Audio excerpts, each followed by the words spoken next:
Halo, what's up guys? Di kesempatan kali ini, gue bakal ngasih tahu kalian 4 alasan kenapa OSS ini jadi hal yang menyebalkan ketika ngurus perizinan. Mungkin ini bagian daripada kritik gue ketika ngurus perizinan kepada pemerintah. Nah, nanti konsepnya mungkin bisa dimasukkanlah sebagai pemerintah untuk jadi perbaikan di website-website OSS ini. Nah, ini bukan pandangan ternegatif dari gue terkait dengan OSS, tapi semoga ini bisa menjadi perbaikan untuk OSS ke depannya.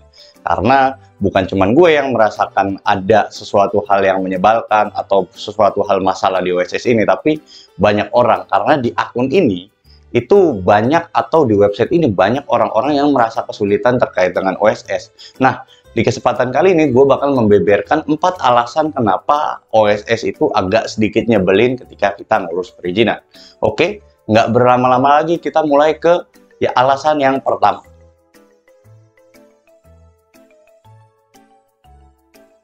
Oke, ini adalah alasan pertama kenapa website OSS itu nyebelin. Yang pertama adalah fitur customer service-nya. Nah, fitur customer service itu apa sih? Itu adalah fitur penghubung antara si pengguna sama si penyedia layanan tuh. Berarti antara kita sama si pemerintah. Gue bongkar sedikit. Pertama, website daripada OSS itu sendiri, dia punya Instagram. Namanya oss.go.id. Nah, di fitur ini itu nyebelin. Kenapa gue bisa nyebelin? Yang pertama, kita bisa lihat, kita bisa buka di Instagramnya. Ini gue bisa tunjukin di sini bahwa kolom komentarnya itu dibatasi. Nah, gue nggak tahu lah, gue nggak paham kenapa itu kolom komentar dibatasi. Padahal ketika ini disebut akun publik, maka publik itu berhak untuk apa? Untuk komentar, untuk menanyakan sesuatu di Instagramnya. Oke, bolehlah misalkan Instagram OSS itu collab sama Atta Halilintar dan kawan-kawan, tapi mohon dong untuk diperbaiki di fitur kali ini nih, yaitu pembatasan kolom komentar. Nah, saya memohon kepada admin OSS ini jangan dibatasi dong kolom komentarnya, karena kan kita ingin bertanya secara publik kenapa komentarnya dibatasi. Itu yang pertama di akun Instagramnya. Yang kedua, di fitur WhatsApp-nya. Di fitur WhatsApp mungkin ini dia di chat sama seluruh warga Indonesia kali ya. Nah, jadi responnya tuh agak lama. Jadi kadang pun ada yang tidak direspon. Nah, itu keluhan yang kedua terkait dengan WhatsApp-nya. Yang ketiga, perihal email. Nah, kita ketika komplain melalui email, itu bisa dibalasnya bisa 3-4 hari, atau bahkan paling lama itu 7 hari. Nah, mending dibalasnya itu menghasilkan solusi. Ini dibalas tidak menghasilkan solusi. Pada akhirnya apa? Kita menanggapi fitur-fitur seperti ini yang berhubungan sama customer service, itu jadi kesulitan tuh. Jadi kesulitan untuk mengakses permasalahan-permasalahan di OSS ini. Jadi kita nggak ada penghubung antara kita sama si pihak pemerintah dari si OSS ini, karena fitur customer service-nya kalau menurut gue ya, penilaian gue itu nggak mendukung untuk kebijakan untuk publik ya, itu nggak mendukung sama sekali. Nah, ini adalah bagian daripada komentar saya terkait dengan akun atau fitur daripada customer service di OSS. Itulah kenapa alasan pertama si akun OSS atau website OSS ini nyebelin.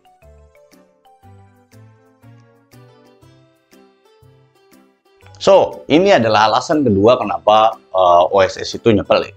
Yang kedua adalah webnya itu sering error yang nggak terduga-duga gitu. Misalkan error tambah pemberitahuan, kayak itu ibarat error-error yang admin OSS pun nggak memberitahu ke kita. Websitenya tuh sering error segala macam, tuh sama sekali nggak diberitahu ke kita.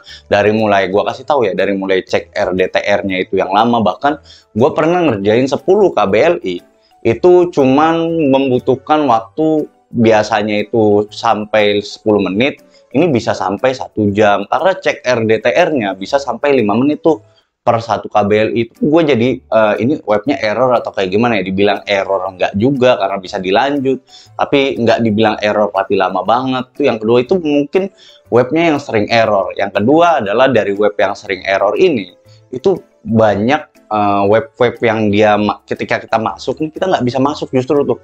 Nah, itu gue bilang bahwa kok ini webnya sering error ya. Web yang sering error ini jelas ngeganggu kita. Nah, gue kasih contoh yang baru-baru 2 minggu lalu itu error. Dia bilang bahwa errornya itu sampai hari Jumat doang pukul 00. Nyatanya sampai hari Minggu itu baru bisa dipakai. Itu kan pemberitahuan error yang seharusnya udah diberitahu dari sebelumnya bahwa webnya error dan perlu maintenance gitu. Misalkan membutuhkan maintenance waktu yang 3 hari misalkan, nggak apa-apa disebut aja 3 hari. Ini websitenya dibilang akan maintain selama sehari tapi nggak bisa dipakai sampai hari Minggu. Itu kan menurut gua itu sesuatu hal yang nyebelin sih di alasan yang kedua ini, yaitu webnya sering error.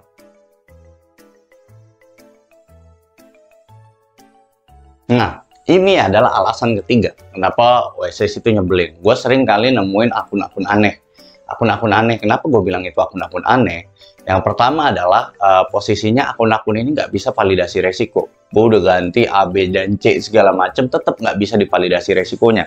Akun-akun aneh ini, kenapa gue bilang akun-akun aneh? Kalian bisa telusuri sekarang atau cari akun koperasi, akun yayasan, akun persekutuan perdata, itu rata-rata masih belum bisa mengakses terkait dengan perizinan, karena gue nggak tahu kenapa itu ada masalah di mana. Yang jelas ketika kita validasi resiko mereka nggak bisa.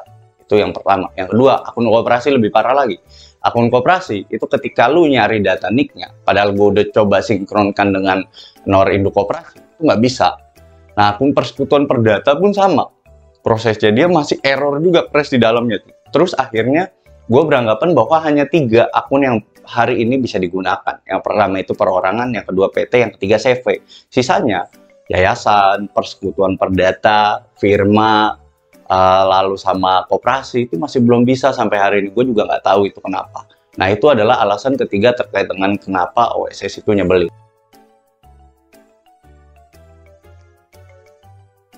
So, ini adalah alasan terakhir kenapa OSS itu nyebelin. Mungkin ini berimbang kali ya. Gue pertama tadi mengkritik pemerintah. Nah, hari ini gue mengkritik masyarakat Indonesia. Kenapa gue bilang gue mau mengkritik masyarakat Indonesia, terlebih untuk pengguna OSS. Kenapa? Karena orang-orang Indonesia tuh senengnya learning by doing. Dia nggak mau baca dulu tuh. Dia nggak mau baca dulu, padahal di OSS tuh ada panduannya. Di OSS itu ada panduan yang bisa dilihat secara langsung gitu. Itu udah dibikin padahal sama admin OSS nih. Ini dipandu nih, tapi kebanyakan orang-orang Indonesia itu konsepnya kerjain aja dulu. Kerjain, ketika kesulitan, baru dia. Kok ini kesulitan ya? Oh, ini kesulitan nih. Padahal hal yang benar adalah pertama harus kita baca manual booknya dulu. Kita bagaimana sih mengoperasikan satu sistem. Jangan main-main tiba-tiba langsung masuk ke websitenya. Tiba-tiba ntar crash segala macam. Akhirnya bertanya, akhirnya menyulitkan orang lain juga. Nah, ini adalah alasan keempat, yaitu pertama sosialisasinya sih kalau menurut gue udah lumayan bagus untuk sampai hari ini. Ketika menginjak waktu 8 bulan ya, sejak peluncuran 1 Agustus. Nah, tapi kebanyakan masyarakat Indonesia tuh senangnya kerjain dulu. Ntar kalau susah, nggak mau baca dia. Kalau mau susah itu, pas sudah kesusahan atau ada kesulitan, mereka maunya nanya. Maunya dijawab cepet sama si adminnya. Sedangkan kita mesti paham bahwa kondisi daripada OSS ini kan yang ngelola kan satu kementerian. Nah, harus ngejawab seluruh masyarakat Indonesia yang punya kesulitan ketika ngurus perizinan. Itu kalau menurut gue sulit juga. So, ini adalah kritik bagi masyarakat Indonesia, terlebih untuk yang akses akun OSS gitu. Mohon dibaca manual booknya dulu. Jangan masuk ke webnya dulu, baca dulu. Supaya apa? Supaya nanti nggak timbul kesalahan di dalam. Kalau udah timbul kesalahan di dalam, nanti susah nanya ngamuk-ngamuk di kolom komentar orang lain gitu. Itulah kenapa alasan si OSS itu nyebelin. Nah, itu adalah penutup dari gue. Oke, kalau memang lu butuh jasa pengurusan dari NIB dan segala macam perlengkapan daripada perusahaan, lu bisa hubungin gue di kolom komentar. Nah, nanti gue taruh nomor telepon gue dan lu bisa hubungin gue di situ. Oke, sekian dari gue, kurang lebihnya semoga bermanfaat. Sampai jumpa di perizinan-perizinan selanjutnya. Dadah!